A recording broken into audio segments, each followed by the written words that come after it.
राधा को अपनी सास से बहुत प्यार था। मम्मी जी, आपकी साड़ी कितनी प्यारी लग रही है। काश मैं भी आपके जैसी साड़ी पहन पाती। अरे बेटा, हमारे जमाने में तो साड़ी ही चलती थी। तू क्या करेगी साड़ी पहनकर? दिन भर भागा दौड़ी करती है। साड़ी कंफर्टेबल नहीं फील कराएगी। तू तो ऐसे ही जचती है बेटा। राधा सास को लेकर घूमने जाती, सैर करती और उनसे खूब बातें किया करती थी। एक दिन, अरे राधा और माँ सुनो, अब हम लोगों को बम्बई चलना पड़ेगा। मेरी नई नौकरी वहीं लगी है। अरे वाह माँ, कितना मजा आएगा ना। अरे नहीं नहीं, मैं नहीं जाऊंगी। बड़ा शहर, बड़े लोग, मेरा दिल नहीं लगेगा। अरे माँ, मैं हूं ना आपके साथ। और सारा परिवार बड़े शहर में शिफ्ट हो जाता है।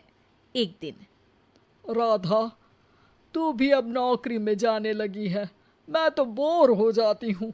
सोच रही हूँ आसपास की औरतों से दोस्ती कर लूँ।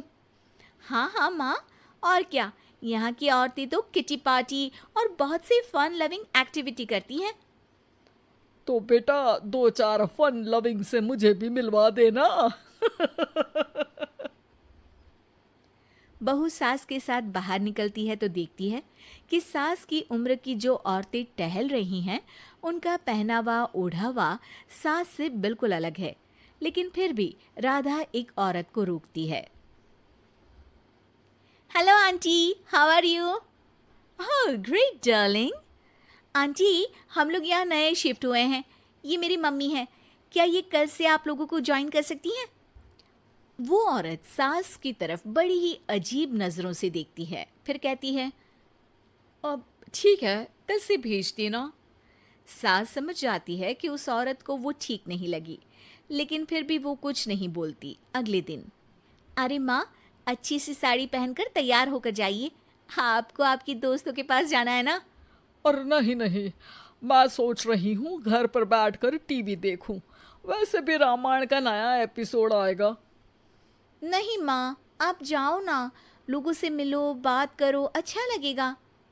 ना चाहते हुए भी सास उन लोगों के पास जाती है, लेकिन सभी सास से बुरा व्यवहार करते हैं। सास मुंह लटकाकर घर आ जाती है। बहू समझ जाती है कि सास को कुछ हुआ है। वो रोज सास को पार्क में भेजती, लेकिन सास रोज मुंह लटकाकर वापस आ जाती। क्या हुआ माँ, आप बाहर जाकर खुश नहीं होती हैं? अरे बेटा, खुश तो हूँ लेकिन लेकिन क्या माँ, आपको तो लोगों से मिलना, बातें करना अच्छा लगता था।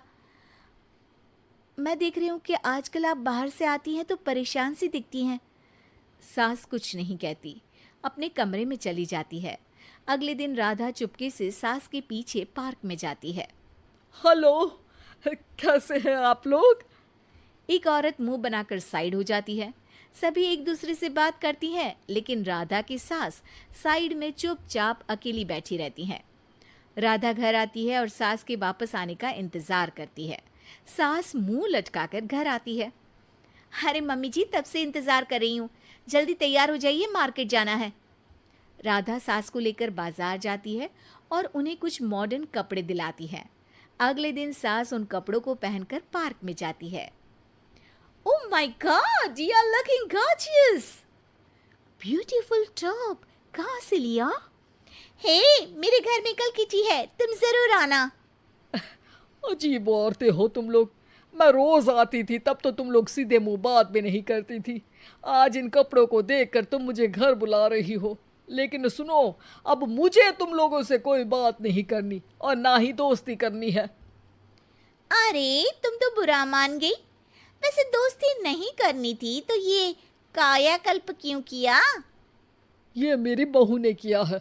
मैं यहाँ सिर्फ ये देखने के लिए आई थी कि तुमको मुझसे समस्या है या मेरे कपड़ों से। कपड़े तो बदले जा सकते हैं। अच्छा चलो, जो भी हो, अब हम लोग तुम्हें अपने साथ रखने को तैयार हैं। लेकिन अब मुझे तुम लोग नहीं पसंद। ये बोलकर राधा की सास वहां से चली जाती है। वाह माँ जी, आज तो आपका चेहरा खिला खिला सा लग रहा है। लगता है आपकी सहेलियों ने आपको अपना लिया। हाँ, वो तो अपनाना ही था। दिखावे वाली जो है वो, मेरे कपड़े बदलते ही उनका दिल बदल गया।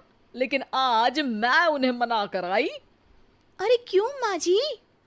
क्योंकि उन लोगों को मुझसे नहीं मेरे कपड़ों से दोस्ती करनी थी। वैसे मेरे पास तो तू है ना, मेरी प्यारी बहू, मुझे किसी की जरूरत नहीं है।